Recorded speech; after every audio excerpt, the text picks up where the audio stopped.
In this video, I'm going to show you how to create this model for this part here. It's a circular part with several features. It's got 4 holes that go around the perimeter.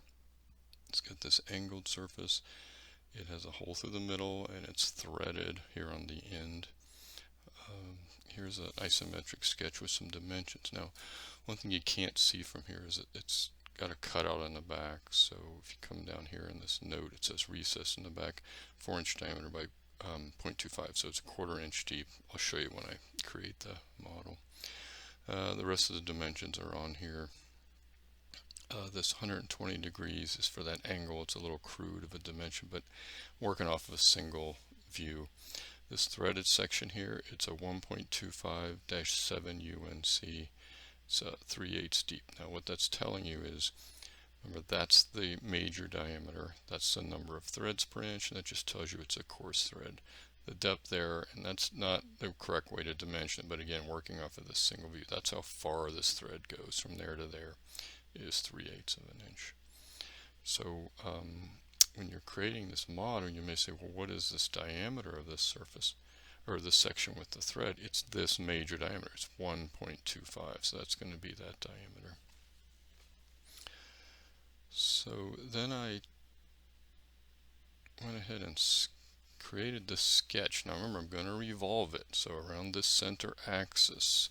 So it took me a little while to figure this out, but it's part of the process. So if you look at your dimensions, this is a 4.5 inch diameter. You'll see this is 2 1/4. That's half of 4.5 because I'm going to revolve it around the center. It's going to double.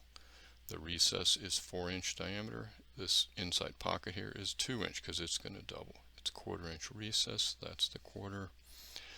There's the 120 degree angle. There's a hole through the inside of the part. It's 0.8 diameter. This is 0.4. Remember, when you have a gap here, that's going to create a hole in the part. We already said this major diameter is 1.25. So this dimension is going to be half of that from there to there. When I revolve that, 0.625 times 2 is 1.25.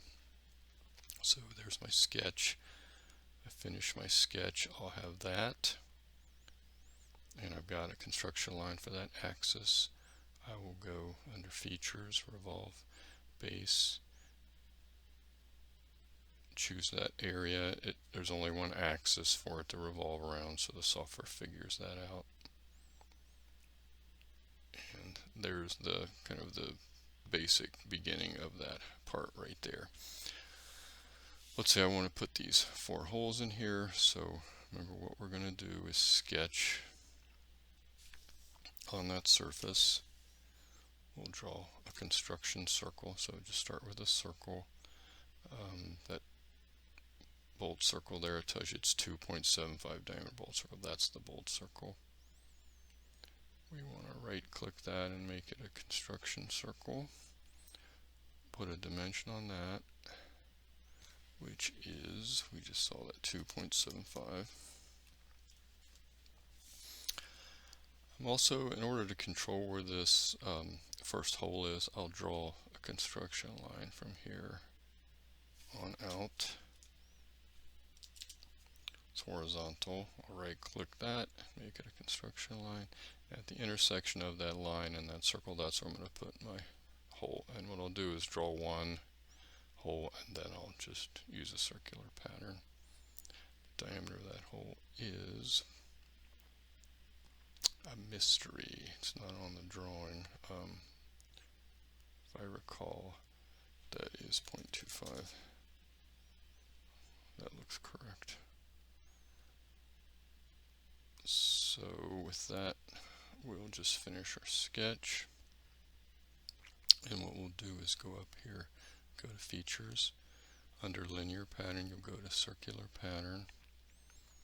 First thing it's asking for is the feature, and it's hard to see it, but it is that, oops, clicked on the wrong thing. Let's try it again. It's a little hard to see here. Circular pattern, you're going to click on that.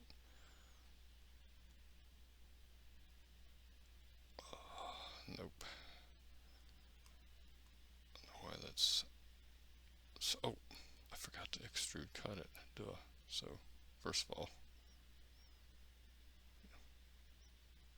extrude cut that all the way through.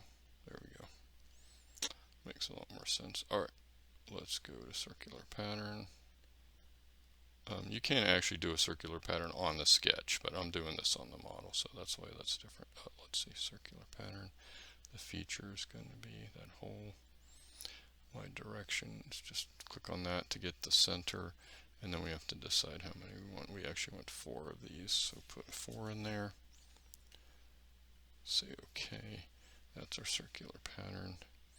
We want to put this thread on here, but first let's put that chamfer on there, which, what is that chamfer? It's a 0.1 chamfer. So change that to 0.1. Click on that corner there. Let's see, the other one is the same. Might as well do both chamfers. Okay, so now let's go to Hole Wizard. We'll go to Thread. That's okay. Thread location. So click on that right where the thread is going to start. We want an inch die. It is not 1.5 inches. It is 1.25. Let's see, 1.25, not 1.125. 1.257. And then we have to say how far we want it to go. We're going to do blind, and that is supposed to be 0.375 because it says depth. Again, that note is kind of vague just because we're working off of that pictorial. Say OK. And there's our threaded section. And it's got the recess in the back. So that's our finished part. Right, so just make sure in your drawing then you call out the thread, which is, it's not going to have the 0.375 on there. You can just use a linear dimension on the side view of that. So that's how you create that model.